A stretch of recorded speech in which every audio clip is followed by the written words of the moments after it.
Welcome back to Cure the Common Game. Today, in deck number 803, we're going to talk about Sigarda, Champion of Light.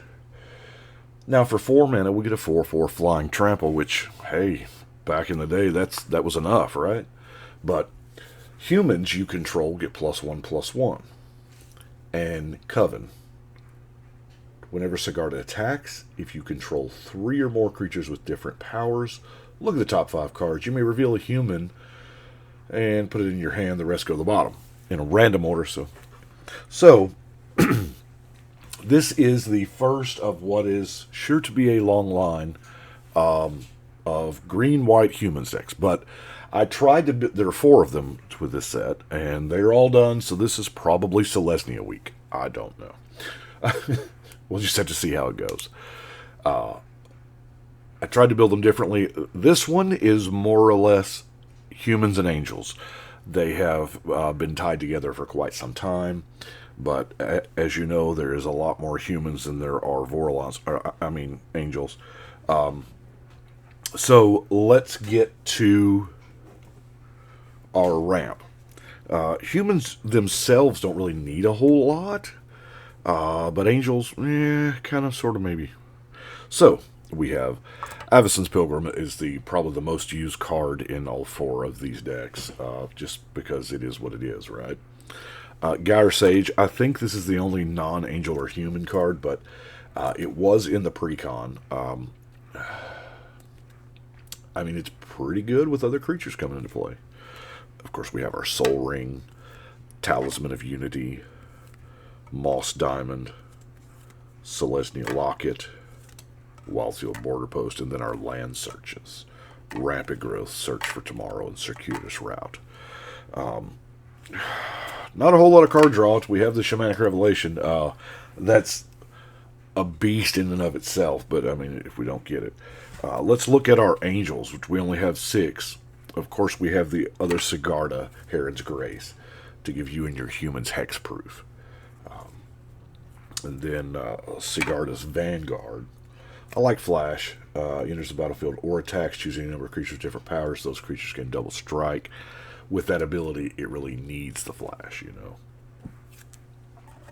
Angel of Vitality ties in with some of the humans. Of course, that's what the whole thing is about anyway. Soul Warden and Cleric class. The Cleric class, if you would gain life, you gain that much instead. So I've got a Johnny the Great-Hearted. Both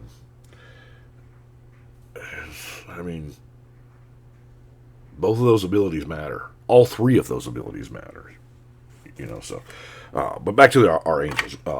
Glorious Protector. Herald of War is kind of a big one now, especially with the +1 counter thing. And angels and humans getting cheaper. Especially angels, because our commander is an angel, and there's a good chance our commander we're going to have to cast more than once, right? And then Enduring Angel. Flying, double strike, and you have hexproof. So let's look at our humans. We have a bunch of humans. As usual, I'll try to use as many cards from the new set as possible. Candlegrove Witch. Beginning combat. This is the Coven, alright? I tried to use as many Coven cards as absolutely possible. And why is that? That's just slightly tilted and it bothers me. So, we'll go through the Coven creatures first. Candlegrove Witch. Dawnheart Mentor.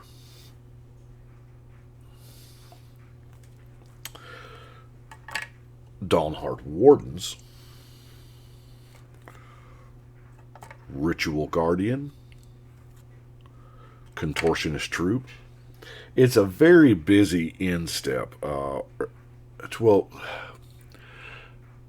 Not really just instep, because Coven, it's just a reminder word for 3 or more creatures with different powers. The triggers happen at different times. Upkeep, combat, instep, whatever. Like the Candlelit Cavalry. The trigger is at the beginning of combat on your turn. Dualcraft Trainers, beginning of combat on your turn.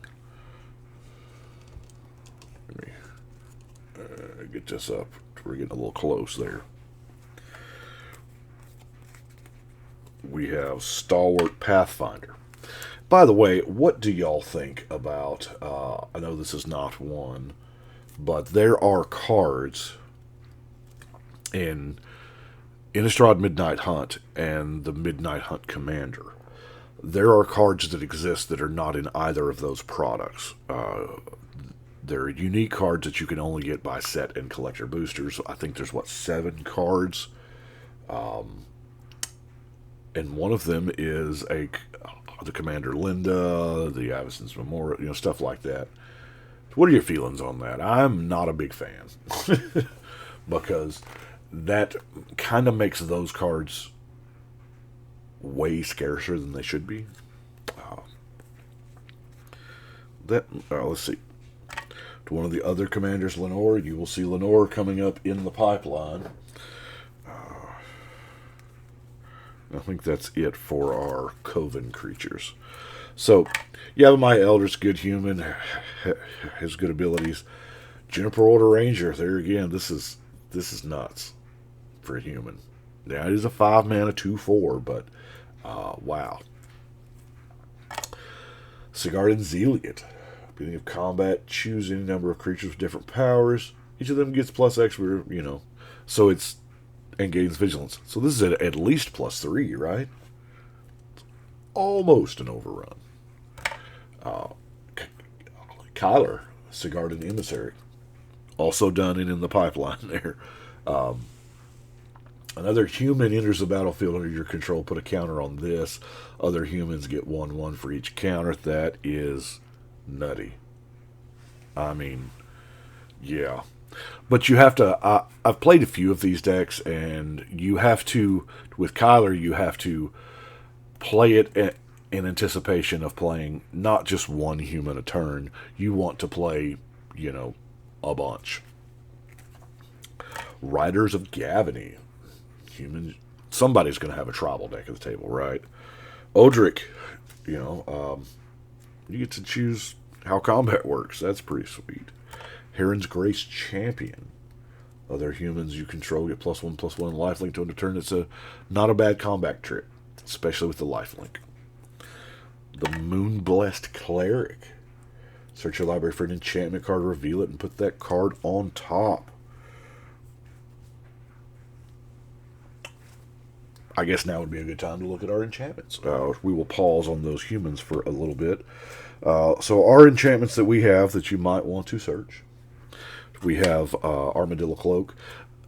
Now the pump up here is because, Sigarda's kind of cheap at 4 mana for a 4/4 flyer. And, you might can get in there with commander damage. Armadillo Cloak. Spirit Link. Now, it's been a while since I've covered Spirit Link in a deck, but mainly because,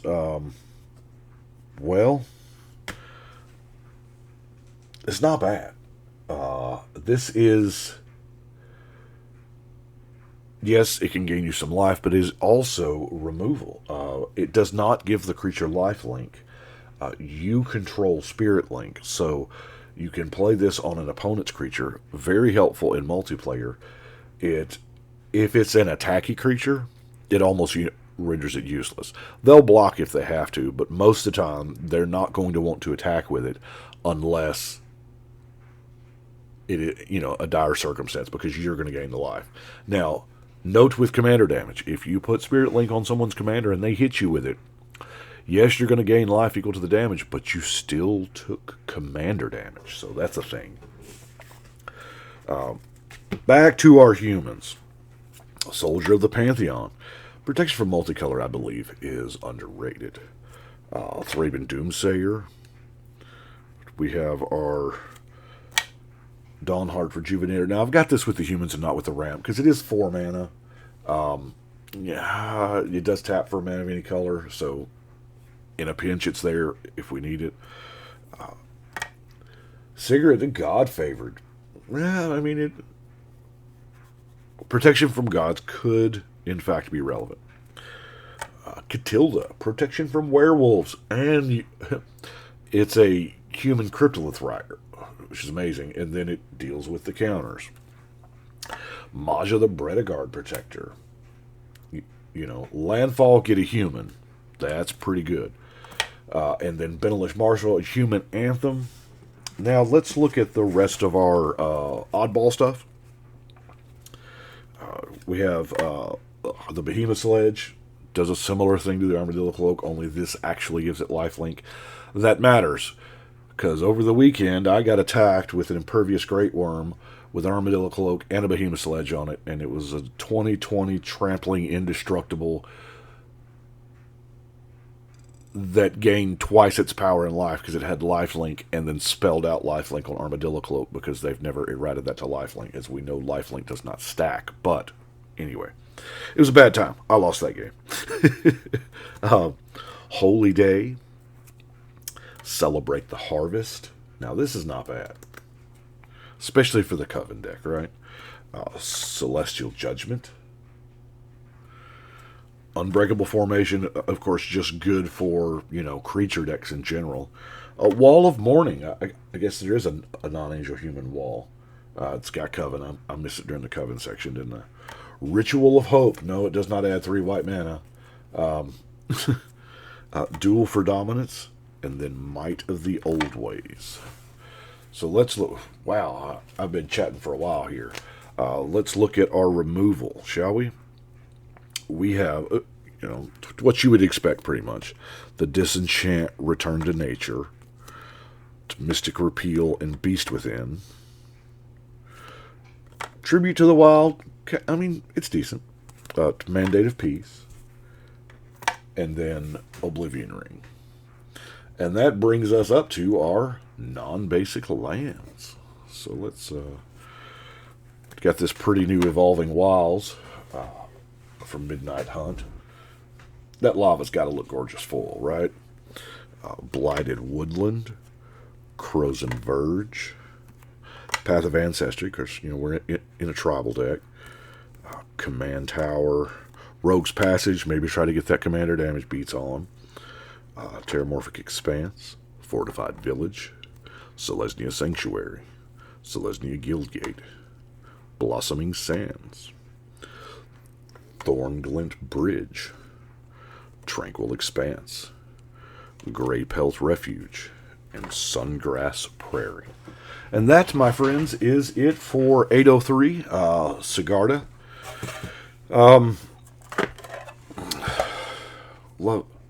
Love the art cards for the legends like that. Played a bunch of games this weekend. Played on Thursday, Friday, and Saturday. So played Wednesday, which was Brainstorm Brewery. So if you haven't seen that, go and check it out over on their Twitch channel. You will see me getting readily stomped. Both games. Played 2 5-color decks. One of those you might see later this week. But 803 is done and on the wall. And that is it for today. So I do appreciate y'all watching. And we're going to go ahead and shuffle and cut.